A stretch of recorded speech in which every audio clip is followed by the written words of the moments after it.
The bicycle and hundreds of pounds of camping gear were found by the side of the road, but its owner, Jacob Gray, left no trace behind. Before we begin, don't forget to subscribe to the channel as we follow the trail of forgotten disappearances. April 2017. Washington entered spring with its signature gray rain sweeping across the dense Olympic Range. The moss-covered mountains and damp coniferous forests had never been a predictable place. Gusts of wind poured down from the snow-capped peaks, cut through Duc Road, a narrow, winding mountain path, carrying mist and moisture deep into the valley. This was the place where, just days later, an abandoned bicycle on the roadside would mark the beginning of one of the most baffling disappearances in the history of this national park. It was a traveler who made the discovery. He saw the bicycle with its trailer full of camping gear lying neatly, as if someone had merely stopped to rest. But then came the silence, long and uninterrupted. No one was around, no footprints led away, no voices, no laughter, not a single breath. Everything seemed frozen in a strange moment amidst the wilderness. When the police arrived, they began searching the area. What they found only deepened the mystery. In addition to a tent, a sleeping bag, and survival gear, there was a bow and several arrows lodged into the ground and tree trunks. No one knew for what purpose. Everything was intact. There were no signs of struggle, no blood, no disturbance. The young man who owned it all had completely vanished. His name was Jacob Gray, 22 years old, from Santa Cruz, California. A quiet young man with a love for nature, often biking through mountain ranges and camping alone in the woods. His family said Jacob had an old soul. He read philosophy books, practiced yoga, and had spent weeks living alone in the forest as a form of personal pilgrimage. On April 5th, Jacob left home and drove north to Washington. He brought a bicycle, pulling a trailer packed with over 100 pounds of survival equipment. No phone, no letter. He told no one exactly where he was going.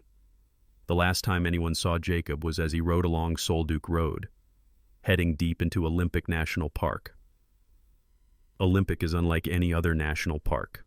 It is one of the last remaining primeval forests in North America, where rain falls nearly 200 days a year, and the terrain is so complex that many regions have never seen a human footprint. The mountain ranges are split by deep valleys, the forest is suffocatingly dense, and in many places, there is no GPS signal. To get lost here, even just a few hundred yards from the main road, could mean never being found again. The question is, why did Jacob leave his trailer? Where did he go? And what happened in those first few hours when no one saw, no one heard, and no one could have imagined? Just days later, Jacob's disappearance began to spread, but no one, not even the professional search teams, could have known that his body would not be found until over a year later, nearly 10 miles from where he first went missing. On April 5th, 2017, Jacob Gray set out on his journey. No one knew the true motivation behind the trip. There was no specific message, no destination address left behind. His family only knew that he loved nature and often sought out remote places to reflect or challenge himself. A few weeks earlier, Jacob had mentioned wanting to get away from the city for a while, but never said when he would return.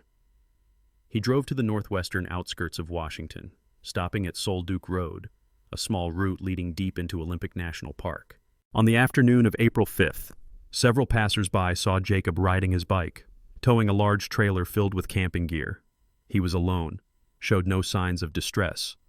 That was the last time anyone saw Jacob alive. The next morning, April 6th, a traveler driving along the same road noticed a bicycle parked neatly on the shoulder, near mile marker 6.5. The trailer was still attached at the back, arranged tidily. The man found it odd that no one was nearby, especially as the weather was turning cold, with light rain and chilly winds coming down from the mountains. After calling out with no response, he decided to notify the park rangers. Upon inspection, the patrol confirmed this was an unusual case. There were no signs of an accident, and the belongings hadn't been disturbed. Everything was eerily orderly: a tent, sleeping bag, dried food, water filters, books, and even a bow. A few arrows were embedded in nearby tree trunks, as if someone had been practicing or leaving a sign, but there was no note, no map, no phone, just an empty space in the forest, where a man had once stood but was now completely gone, immediately. A search team was mobilized, for weeks. Rescuers with tracking dogs, helicopters, and even boats combed the Duc River in search of clues. They trudged through snow, scoured every inch of trail, set up temporary camps to continue the search through the nights, but Jacob seemed to have vanished into the forest. A month later, Jacob's father, Randy Gray, drove from Santa Cruz to Washington. He did not believe his son had simply gotten lost. Randy believed Jacob had a plan, and something must have caused him to leave the trailer so suddenly. He began his own search, meeting people, exploring forest paths, following every rumor, no matter how small. There was a claim Jacob had been seen in Port Angeles a few days later, but security cameras showed nothing. Some believed he might have retreated deep into the wilderness to live in seclusion, an idea Jacob had read about and vaguely mentioned to friends. But that theory faded as months passed with no new trace. Throughout 2017, Randy Gray continued his search. He visited small towns around Olympic, posted photos of his son at gas stations, grocery stores, and churches. He traveled with his dog, slept in forest tents, carried detailed maps, an altimeter, and a radio, at times. He joined local experts to dive in nearby lakes, suspecting Jacob might have slipped into the water. Every effort was in vain. In August 2018, a group of biologists from Peninsula College arrived near Hoh Lake, a remote area deep in the Daniel J. Evans wilderness. They were not looking for Jacob. They had come to study plant life, but stumbled upon clothing, shoes, bones, and corroded gear scattered beneath a cluster of trees. They contacted park authorities. A few weeks later, dental records confirmed Jacob Gray had been found. Over 10 miles of mountainous terrain separated that spot from where the trailer had first been discovered. No direct trail connected them. The area steep and snow-covered in places. It was not an easy place to reach, and no one knew how Jacob had gotten there, or why he had gone so far up into the highlands. There was no suicide note, no signs of struggle, no visible injuries. Police concluded there was no evidence of foul play. Jacob's death, in the end, remained a mystery, from the moment Jacob was reported missing. The Clallam County Sheriff's Office and Olympic National Park Rangers initiated an emergency search protocol, but from the very start, they encountered a major obstacle. Jacob had left behind no clues about his direction of travel, no letter, no phone, no map, no tracking device. All they found was a trailer packed with survival gear, sitting still by the roadside, and a wild expanse of forest with no trace. Initially, search teams focused on a 5-mile radius around Duc Road, the location where the bike and trailer were discovered. They used helicopters, search dogs, and thermal cameras to sweep the trails, creeks, and ravines. But the Olympic Forest was unlike other parks. The vegetation was thick, sunlight barely reached the forest floor, and the terrain was broken up by steep hills, swamps, and patches of off-season snow. After 3 weeks without a single clue, the search zone expanded to include the Hoh River, the northwestern mountain slopes, and roads leading out of the forest on the chance that Jacob had left on his own without being seen. Yet no one had spotted him at any bus stations, hotels, or public places. What baffled investigators was the level of Jacob's preparation. He had brought a tent, pots, knives, sleeping bag, water filtration gear, a compass, paper maps, even books. The trailer weighed over 100 pounds. How could someone so well prepared abandon everything after just one night? Jacob's father, Randy Gray, disagreed with the investigation's focus on a simple, accidental disappearance. He organized his own search group for a year. Randy hiked hundreds of miles through the forest, armed himself for protection, and created detailed maps of suspicious areas. He met with locals, the homeless, pilgrims, Boy Scouts, even people who believed in Bigfoot, anyone who might offer information. He once said, "I won't stop until I know what happened to my son." During this time, several theories emerged, lost and perished. This was the most common theory. Jacob may have left the trailer to search for water or explore, but due to rain and dropping temperatures, he became disoriented, leading to hypothermia and death. Deliberately withdrew into the wilderness. Those who knew Jacob said he had read about Thoreau, valued life close to nature, and had talked about getting away from society. It's possible he left the trailer intending to live in the wild, but the harsh terrain and weather may have derailed that plan. Animal attack. Olympic is home to black bears, wolves, and cougars. However, when the body was found, there were no signs of predation. His clothes and belongings remained intact around the site. Suicide. There was no note, no weapon was found near the remains. The family said Jacob had shown no signs of depression or psychological distress beforehand. Supernatural or unexplained phenomena, after arrows were found embedded in the ground near the trailer. Some online followers speculated about strange creatures or rituals, but these were unfounded and not taken seriously by investigators for a long time. The authorities had to suspend the investigation due to a lack of new evidence, but Randy never stopped. He met with John Billman, a journalist and author known for writing about missing persons in America's wilderness. Jacob's story became central to Billman's book, The Cold Vanish, released in 2021. After Jacob's body was found in 2018, the official investigation closed. The coroner's office confirmed no trauma, wounds, or signs of foul play. Temperatures in April and May of 2017 had dropped significantly, making hypothermia the most likely cause of death. Yet no one could explain why he had gone up into the highlands, where it was even colder and more dangerous. A wilderness expert quoted in The Cold Vanish offered a concept called disorientation-induced reverse logic, the idea that many lost hikers tend to move uphill, believing they'll find a view or a way out. In reality, the higher they go, the farther they stray from safety. The investigation, though legally closed, left behind many unanswered questions. And that is what makes Jacob Gray's disappearance more than just an accident. It remains a lingering mystery, compared to many other disappearances that have occurred in United States national parks. The case of Jacob Gray did not lead to a trial. No suspects were arrested, no accusations were made, and no criminal activity was identified. However, that did not mean there were no legal proceedings or forensic debates happening behind the scenes. When Jacob's body was discovered in August 2018, over a year after he went missing, it was in an advanced state of decomposition. The skeletal remains were scattered across a remote mountainous area near Ho Lake, within the Daniel J. Evans Wilderness. The items found nearby included clothing, shoes, a dagger, corroded survival gear, and a few personal documents, enough to aid in the identification process. The King County Medical Examiner's Office confirmed the identity through dental analysis, one of the most common methods used for decomposed remains, and the match was conclusive. The body was officially confirmed as Jacob Gray's by the end of September 2018 in a press release.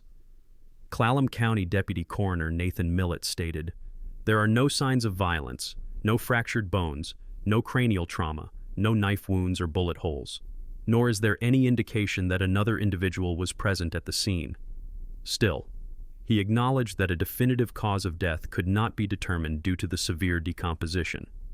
The legal conclusion was recorded as cause of death undetermined, but likely due to hypothermia. This meant that it was not possible and there was no legal basis to open a criminal case. Olympic National Park also confirmed there were no findings to suggest a homicide, robbery, or coercive act. Nonetheless, an internal investigation was maintained briefly after the body was found. This was due to several unresolved anomalies. Why did Jacob leave behind all essential equipment to hike into higher elevation, at a time when snow still blanketed the area and exposure could be fatal within hours without shelter? The arrows embedded in the ground and tree trunks around the trailer, were they accidental or intentional markers?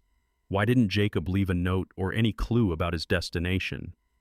During internal meetings between park staff and local law enforcement, several possibilities were proposed, but none had sufficient evidence to develop into a criminal case. Jacob's family did not file suit against any individual or organization. They did not blame the park, the local government, or anyone at all, when asked. Jacob's father, Randy Gray, said, "I'm not here to place blame. I just wanted to find my son. And I did that," though there was no courtroom. Jacob's story was still a subject of debate at national park safety conferences. Some legal and civil experts raised questions. Why wasn't Jacob tracked the moment he went missing? Why did the park lack alert systems for solo visitors entering the wilderness? Why were there no security cameras in a hazardous area like Duc? Years later, the Jacob Gray case became a widely cited example in search and rescue (SAR) training programs across the western United States. The unanswered questions of the case were used to train SAR coordinators on how to better read clues in future disappearances, legally. The Jacob Gray case closed in silence. But for many, that silence itself became a void, one that only made the case feel more unsettling. Not long after the forensic results were released and Jacob Gray's body was officially identified, his family held a quiet memorial in their hometown of Santa Cruz. There was no large funeral, no media crowding the scene. It was simply a small gathering, where those who loved Jacob shared memories and things that had never been said. His father, Randy Gray, who had spent nearly an entire year searching for his son in the Olympic wilderness, was the main speaker that day. His voice was calm, his eyes cast downward as if still holding a conversation with a soul not yet at peace. "I don't know what Jacob saw that day," he said, "but I believe my son wasn't lost in his mind. He just went farther than we imagined." After the body was found and no signs of foul play were determined, authorities closed the case file. The Clallam County Sheriff's Office issued an official condolence to the family. Legally, the matter was concluded, but emotionally and socially, it had only begun to touch a deeper layer, one filled with lingering questions. One of the most significant reactions came from the community of hikers, wilderness explorers, and solo trek advocates. On Reddit forums like r National Parks and r Missing 411, Jacob's story was shared with a quiet sense of caution, many admitted. After this case, I started to seriously reconsider hiking alone. Several advocacy groups used Jacob's case as an example to push for reforms in national parks. Install more warning signs in hazardous areas like Duc Road. Deploy electronic check-in systems so hikers can register their planned routes. Increase patrol presence during winter months, when weather conditions can quickly become deadly. Although Jacob had committed no crimes, his story was included in the records of several public safety conferences in the Pacific Northwest. There, officials posed a tough question. Should parks ban solo camping in certain areas during cold seasons? Or is that an individual freedom that should not be restricted? As for John Billman's book, The Cold Vanish, published in July 2021, the post-investigation aftermath became more complex, while praised by many readers for its vivid and human-centered storytelling. The book also drew criticism from some who knew Jacob. A few, including old friends and family members, felt the work had been overly fictionalized, incorporating unfounded elements like Bigfoot, UFOs, or indigenous rituals. Author John Billman admitted in an interview that he did not ask the Gray family's permission before including Jacob's real name in the book, although the information was based on public sources and direct interviews. This opened a broader debate about the ethical boundary between telling a story and using a loss. Meanwhile, Randy Gray, the father, chose to remain silent amid public discourse. Since the memorial, he gradually withdrew from public activity. The Facebook page once used to update Jacob's search was taken down.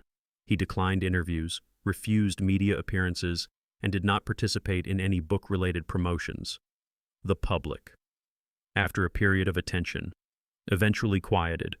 But in the wilderness community, the name Jacob Gray continued to be spoken, not as a mysterious figure, but as a reminder that even the best prepared can become lost in nature, not because they are weak, but because sometimes nature leaves no way back. The case left behind no legal precedent and did not bring about specific legislative change, but it changed the mindset of those who once believed they could control everything in the forest. No one survived, but those left behind still had to go on living. When Jacob Gray's body was confirmed, the pain that had been quietly accumulating in his family for over a year and a half did not vanish. It simply transformed into a long-term emptiness, a strange sensation of things being over while there remained nothing to hold on to. Jacob's father, Randy Gray, was the one most deeply affected. Throughout the long search, he had turned the quest for his son into a personal mission. He refused to give up, slept in forests, pitched tents by mountain roads, and traveled to unfamiliar towns. Many described him as a pilgrim lost within his own grief, at a small event hosted by author John Billman for the release of the Cold Vanish. Billman recalled once asking Randy, "If Jacob's body is found, what will you do next?" Randy's answer at the time was, "I don't know. I only know I'll keep going until I find him." And when that journey ended, Randy went silent. Friends said that after that, Randy barely appeared in public. He did not comment on the book, did not respond to media inquiries, and posted nothing on social media. One of Jacob's old acquaintances wrote on Reddit, "I think Randy lived in both worlds, one with Jacob and one without. And now, he's learning how to leave both."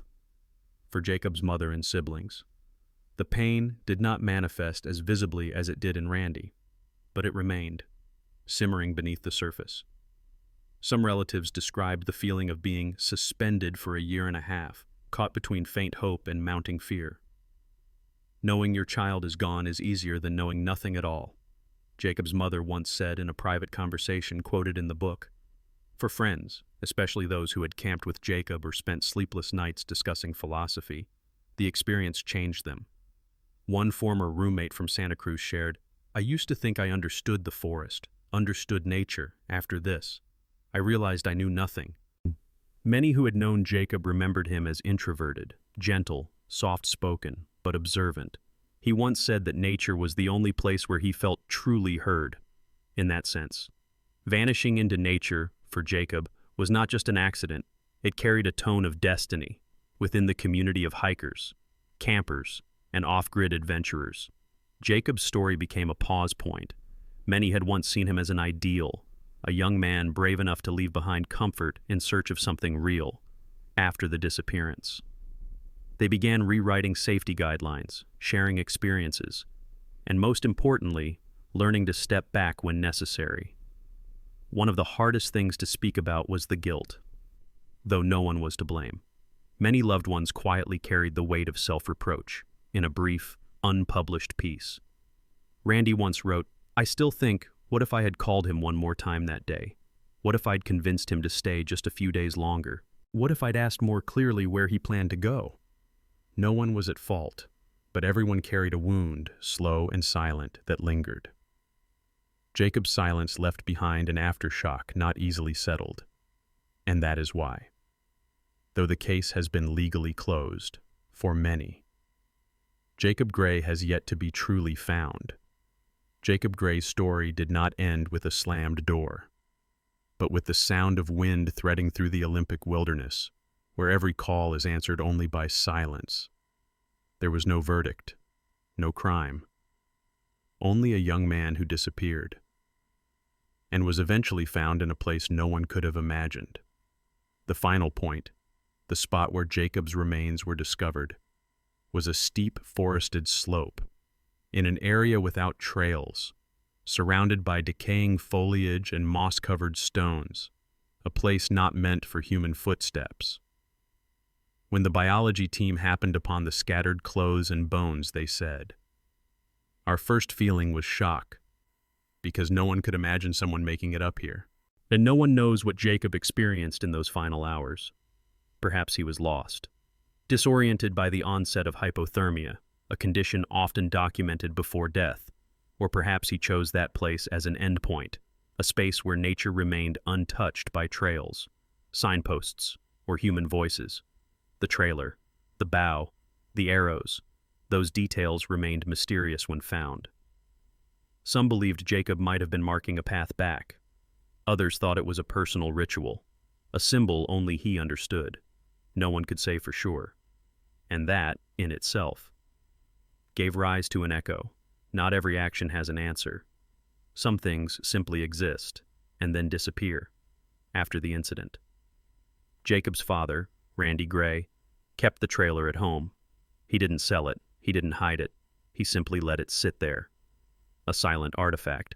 A friend once recalled seeing him sit for hours beside the bike, doing nothing, just watching it. as if conversing with a part of memory he was not ready to let go. In later search and rescue meetings, Jacob Gray's name was mentioned as a case study, not to analyze mistakes, but to remind others of the thin line between thorough preparation and the unpredictability of nature.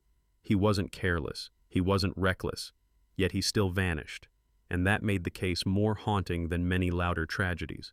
One member of the Olympic rescue team once wrote, "Years later, I still remember Jacob's name, not because of the incident, but because of the emptiness he left behind, an emptiness without a cry, without a struggle, without a villain, just a man who walked into the forest and never came back."